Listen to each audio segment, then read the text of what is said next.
Hi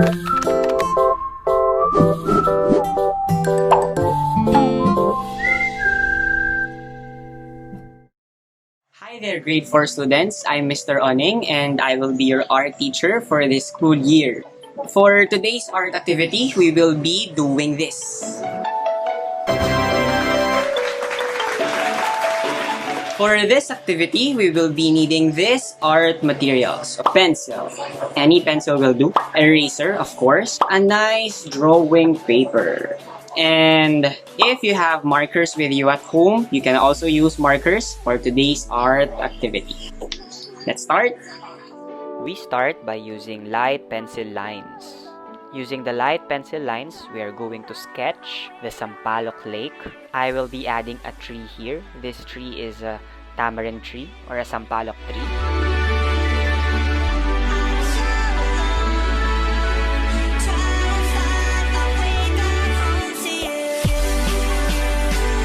Notice how I place my pencil. The tip is lying against the paper.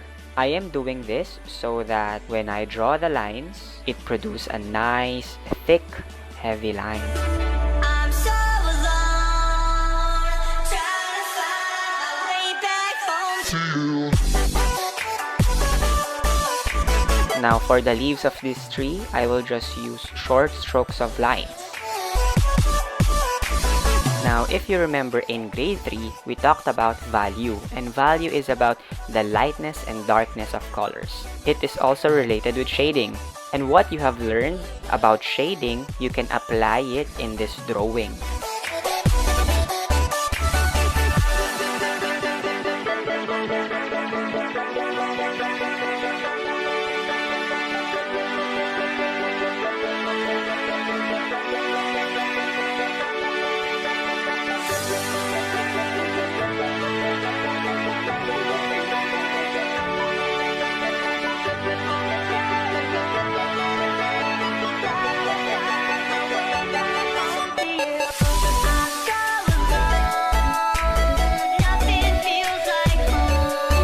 After shading, I will use my finger to smudge some of the shades to create a nice blending. Now I will start to shade the lake itself using light shading. I am doing this by applying a very light pressure on my hand.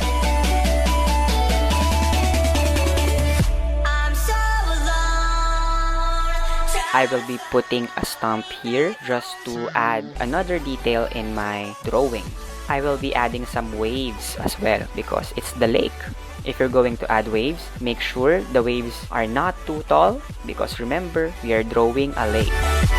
Now, what's unique about Sampaloc Lake is you can find there some floating tilapia hatcheries. And these squares here are my floating tilapia hatcheries.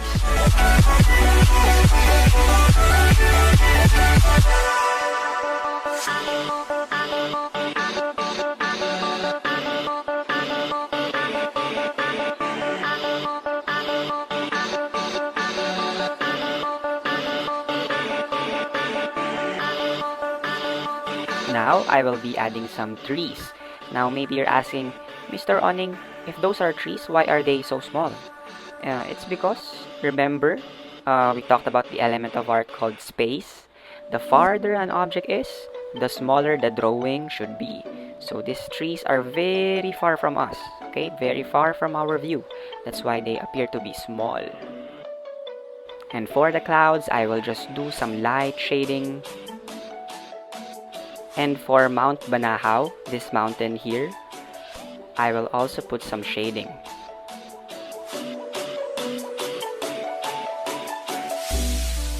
And do some finishing touches through smudging and shading and smudging and shading. And I think I'm okay with my work. Now that we are done with the drawing of our Sampaloc Lake, I will now teach you how to create your own hand lettering. But before we proceed with the hand lettering process, you should know that there are different types of lettering styles. First of which is serif lettering. A serif is the small line attached at the end of a letter stroke. Initially, it was invented to help with legibility, but designers and letterers have pushed it and reinvented it many times, creating some really funky, interesting serifs. Let's take a look at what all these look like. We have here old style, transitional, modern, glyphic, and slab. And here are some examples of all the ways you can use them.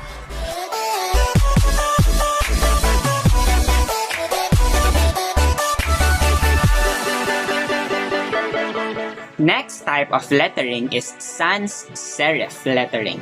Sans meaning without, so it means without serif. So this category of lettering has no lines attached to the ends of each letter form. Sans serif lettering is often used to convey a more contemporary style.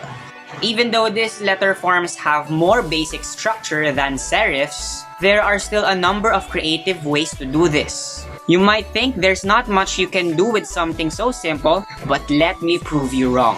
We have here grotesque, square, geometric, and humanistic. Let's see a few of this in action.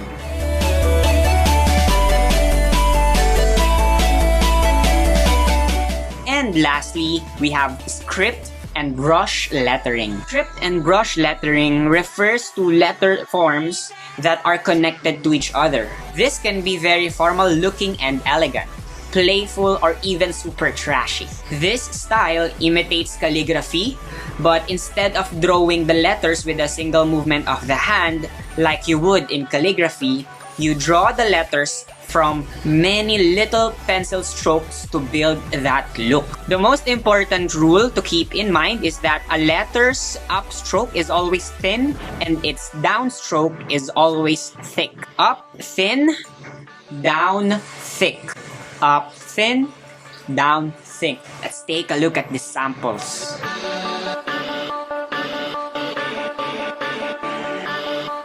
So that's it. These are 3 basic lettering styles that you can use for this art activity. Tweak them however you please and get to some really crazy, funky looking letters. Make the letters very slim or very fat. Invert the weights to get that groovy feel. We can also add dimension, details, and other decorations to our hand lettering. Take a look at these examples. We have here drop line, drop shade, drop shadow. There is no rule for how to add these. Just remember, when you put decorations, shadows, and other designs to your hand lettering, make sure that the letters are still readable, legible, and relevant to your drawing or to your design. Now, let's try to add a hand lettering in our Sampaloc Lake drawing. I'm going to start this using light pencil lines again. So in case if I make a mistake, I can always erase it.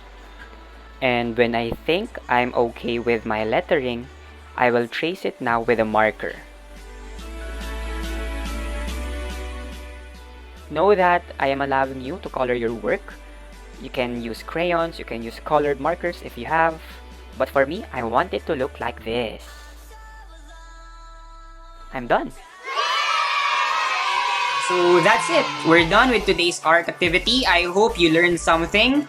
In case you're having a hard time following how I draw, how I did the hand lettering, you can just hit replay and you can pause and play on the parts that you need to do again. So that's it for today. See you next time.